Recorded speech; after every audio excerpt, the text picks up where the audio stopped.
c'est la suite du contrôle et de sa correction DS2 chapitre 1 des secondes de Chaluis. Alors, l'exercice numéro 3. Bien faire attention à l'énoncé, c'est notamment ici que vous avez fait des erreurs. Alors attention, certains n'ont pas assez compris et appris les critères de choix du solvant extracteur. Alors notamment dans la réponse à la question 1, vous êtes flou dans vos réponses. Et c'est pour ça que vos réponses sont marquées comme incomplètes. On va voir comment vous pouvez obtenir une réponse complète. Si on prend l'énoncé, alors le génol est l'espèce à extraire, présente dans l'essence du clou de girofle ou dans les feuilles de laurier de Californie. Ok. On vous dit qu'il a des propriétés analgésiques et antiseptiques. Ok. Tout ceci n'est pas le plus important. Là, vous avez quelque chose d'important. On souhaite extraire le génol d'une solution aqueuse. Ça veut dire qu'initialement, et ce dont vous disposez, c'est de génol dans de l'eau. Ça, c'est le point de départ. Et on va pouvoir extraire le génol de l'eau. Vous avez un tableau avec les informations de solubilité. De le génol dans différents solvants et de miscibilité avec l'eau de deux solvants. Et même des densités pour justifier tout à l'heure dans votre schéma d'ampoule décantée les positions des différentes phases. Vous aviez même l'information que l'éther et l'éthanol étaient associés à ce pictogramme. Alors, question numéro 1, donnez les deux critères de choix du solvant extracteur. Alors, pour ces critères de choix, premièrement, alors certains me disent il faut que ce soit miscible et non soluble, ou soluble et non miscible. Enfin, le problème c'est que vous ne dites pas avec qui. Qui doit être soluble avec qui, ou miscible avec qui. Et là, il faut être complet dans vos réponses. Le solvant extracteur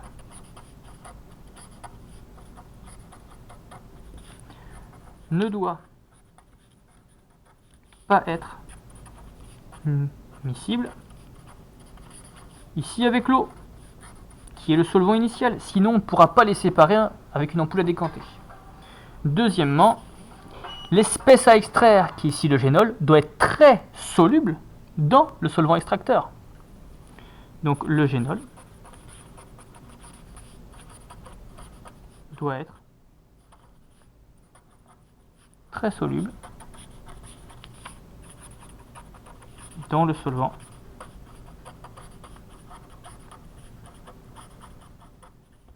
extracteur.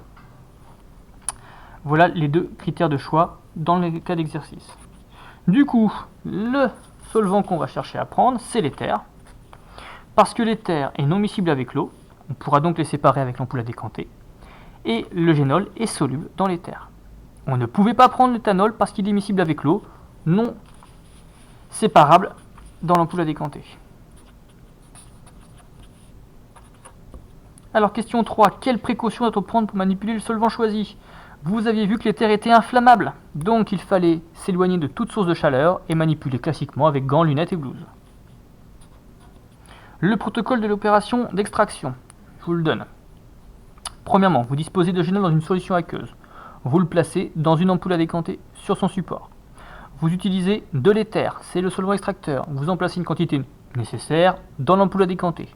On bouche, on mélange, on dégaze plusieurs fois et on laisse décanter et reposer bouchon positionné. Comme, et ça on le verra dans le schéma, l'éther est moins dense que l'eau, il va constituer la phase supérieure dans laquelle va se trouver le génol. Et après, on sépare les deux phases bouchon ôté dans deux béchères et l'exercice est réalisé. On va le revoir sur l'exercice avec la question numéro 5 avec le schéma. Alors, l'ampoule à décanter avec sa tige support sur son trépied. Alors, ici pour aller plus vite, je ne le fais pas avec une règle, mais vous le faites avec une règle. Le bécher. On va avoir deux phases. Ici, une phase qui correspond à l'éther. Pour justifier qu'il est moins dense et qu'il est au-dessus, rajoutez sa densité. Et l'éther a extrait le génol, donc il se trouve avec l'éther, le génol. L'eau est restée en bas, toute seule cette fois-ci, de densité plus importante, donc phase inférieure. Vous pouviez rajouter des légendes, ampoule à décanter, trépied, pince, bécher. Voilà ce qu'on attendait. Pour l'exercice, alors je vous laisse un petit peu. Je n'ai pas mis toutes les légendes ici, pour ne pas surcharger la correction. Ensuite, l'exercice numéro 4, on parlait d'hydrodistillation de l'huile essentielle de lavande. C'était le TP numéro 4 qu'on avait fait. Bon, attention, vous avez beaucoup fait de confusion entre cette expérience et la saponification, la création du savon. Attention, lorsque vous révisez, identifiez bien les expériences à un mot-clé, à un TP, à un objectif. Méfiez-vous des confusions. Pour compléter le schéma, le 1 c'est chauffe-ballon, le 2 mélange réactionnel, le 3 thermomètre avec un H, le 4 c'était le condenseur droit ou réfrigérant droit, le 5 entrée-sortie d'eau froide, le 7 hydrodistillat, j'ai toléré distillat, et le 6 ça ressemble plus à une éprouvette qu'à un bécher. Ensuite, on vous demandait d'expliquer le principe de l'hydrodistillation. Alors, ça a souvent été des réponses assez incomplètes. Déjà, hydrodistillation,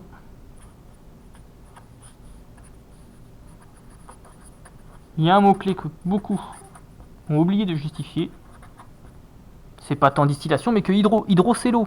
L'eau joue un grand rôle. L'idée d'une hydrodistillation, c'est d'arriver à extraire d'une substance naturelle, des feuilles de rose, des fleurs de lavande, quelque chose comme ceci. Une substance volatile, ici l'huile essentielle, grâce à de l'eau sous forme de vapeur. Lorsque vous avez chauffé ce mélange, l'eau va entrer en ébullition et va entraîner avec elle les huiles essentielles parce qu'elles sont très solubles dans la vapeur d'eau. Ensuite, on va condenser ces vapeurs grâce au condenseur droit et donc on va les récupérer par liquéfaction dans l'éprouvette. Or, les huiles essentielles étant non miscibles principalement avec l'eau, vous récupérez une première phase avec l'eau et au-dessus, vous auriez l'huile essentielle. Voilà ce qu'on attendait. Ensuite, pour le relargage au sel, là vous avez confondu le rôle pour certains du sel et des pierres ponces ou du sel au niveau de la saponification. Donc bien revenir à l'énoncé, c'était bien marqué au niveau du titre. Le relargage au sel, il se trouve que l'huile essentielle de lavande est encore moins soluble dans de l'eau salée que dans de l'eau pure. C'est pourquoi ici on rajouterait du sel derrière pour transformer la solution aqueuse en solution aqueuse ionique ou solution aqueuse salée, ce qui permettrait aux dernières molécules d'huile essentielle qui sont dans l'eau de remonter dans la phase supérieure, c'est ça le relargage, et de manière à favoriser la séparation derrière dans une ampoule à décanter des deux phases, la phase aqueuse devenue ionique ou salée et la phase organique, l'huile essentielle. Voilà ce qu'il fallait faire pour être complet. Merci.